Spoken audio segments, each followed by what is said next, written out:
So today we're going to talk about basic blowout kit, the absolute bare minimum of materials that should be in that kit. With every one of these materials, you not only need to have them, but you need to know how to use them. There's really no sense in having medical equipment in your pouch that you don't know how or aren't trained in using. So just like understanding your carbine and how to run it efficiently, you have to do the same thing with all of your medical supplies. This is just another feather in your hat when it comes to being a competent shooter. So you can see this one's been marked with a paint pen. It's just quick and easy. This will wear off after a while and I'll go back and reapply the paint. You can also get fancy if you want, buy patches and just stick those either via Velcro or sew them on yourself somewhere onto your pouch. I'm going to open up this pouch, show you what's inside, do a quick overview of what's in there. Okay, so in the high-speed gear ink bleeder blowout kit, there's two ways of closing the lid on these. One, you've got a Fastex snap. Two, you've actually got hook and loop Velcro. So you can Velcro that down if you want the added security. I don't feel it necessary, so I just keep the Velcro covered over so that there's less noise when opening and closing. Really, if you're treating an injury because someone's been shot, sound discipline isn't going to be that big of a deal. Once you get the pouch opened, on the newer ones you can see they've added this pull tab. This pull tab is pretty convenient because you can just grab it and pull, and it will pull the materials inside out, or at least up, so you can grab them and remove those. We'll go ahead and do that now.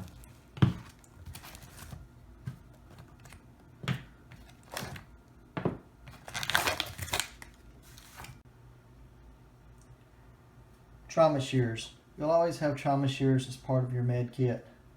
There's multiple uses for these, but obviously for removing clothing or anything that's restricting the body, the area that you need to work on. High-speed gear ink has added a pouch or sleeve, if you will, for holding trauma shears. There's different types of trauma shears out there. You just have to research it on your own and get what you need. Not very expensive, $5-6 a pair. But in the case of the high-speed gear ink bleeder blowout kit, just simply pull the snap, pull them straight out, and there's your shears.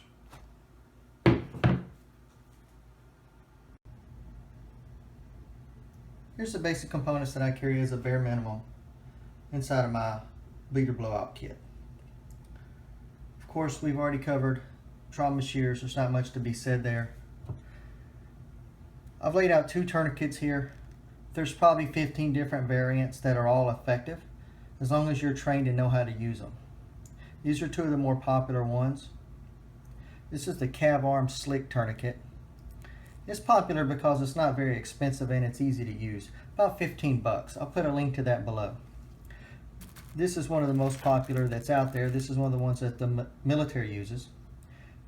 This is your cat tourniquet, C80. These are about 30 bucks. They're about twice the cost. So if you're buying a lot of these for several blowout kits that you're putting together and cost is a factor, you might have to weigh that. If you're just buying one, get one of the better ones you can get, but make sure that they're not too complicated and that you do understand completely how to use them. Of course, one of the most important things are your gloves. These aren't really to keep the wound sterile, but they're to keep any pathogens, tainted blood off of you. So if you're working on yourself, it's not a big deal. But if you're working on others, it is, because you don't know what they've got and you may not want it. Same thing with the face shield. These are kind of a pain. They're not ideal, but and even getting away from doing mouth to mouth and as much with CPR these days. But if you need it, you've got it, and look how small that is. And they cost nothing. They weigh nothing. Why not toss it in there, right? Maybe you'll be glad that you did. I've got a Sharpie marker.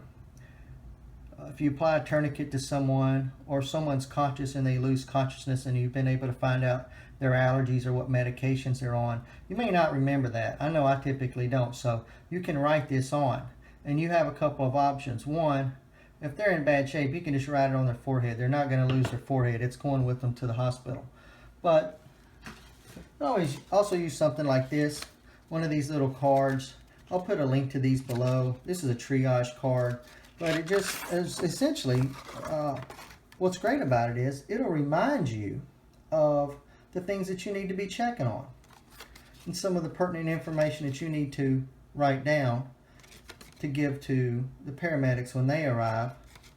And again, this is very inexpensive. It's about $3, I think, and weighs nothing. So why not toss it in there if you can?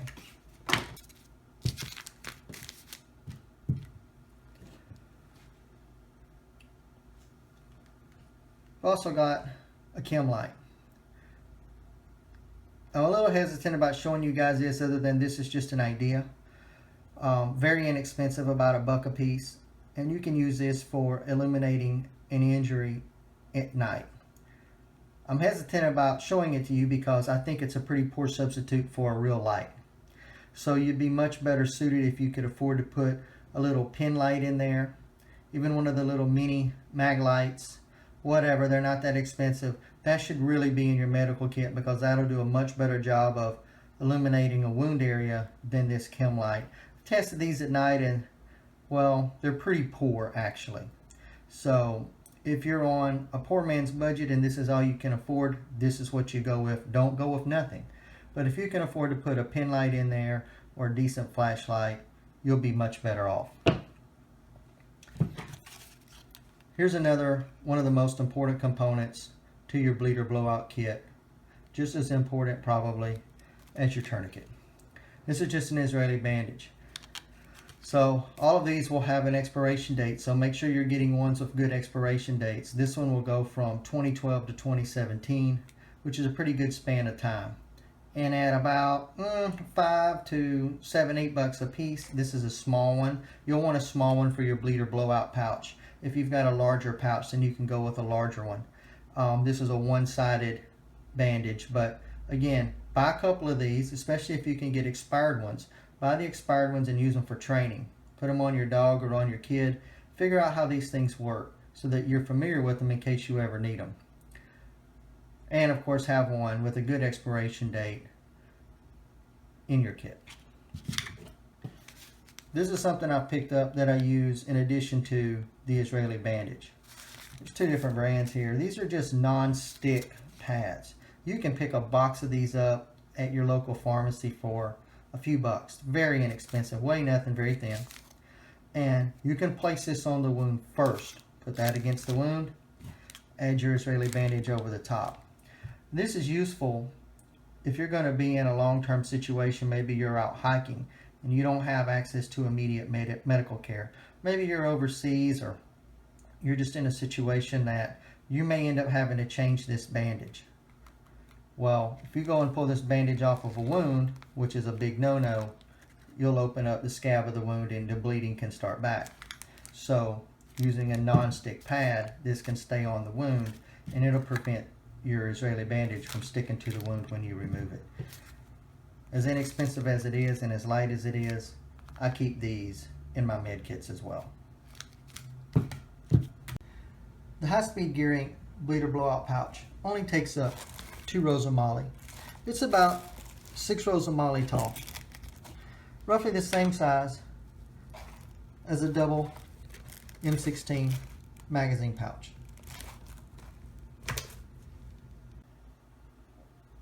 Couple of extra materials that you can consider. This is really popular, your combat quick clot. Different types of this out there, just understand how to use it. But again, not that expensive. This can go in your kit if you're familiar with it. Just understand the pros and cons of using it. Also, nasal cannula. These can be really, really helpful. I've got lubricant attached to this one. And I don't carry this in my bleeder blowout kit. I do carry this in a larger kit. But it's something that if you're familiar with how to use and you've applied a couple in a training class, this could be added to your med kit. You'll fit that in the bleeder blowout kit, no problem.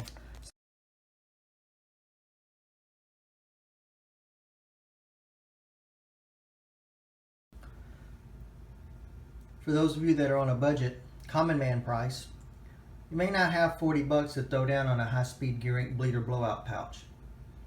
But that's okay, because even your double M16 magazine pouch can work fine to hold all the materials that I outlined earlier in the video. Doesn't work quite as well. It's harder to get to and pull these items out, but it will work for those of you that are on a budget. So don't ever let price get in the way of you being combat effective.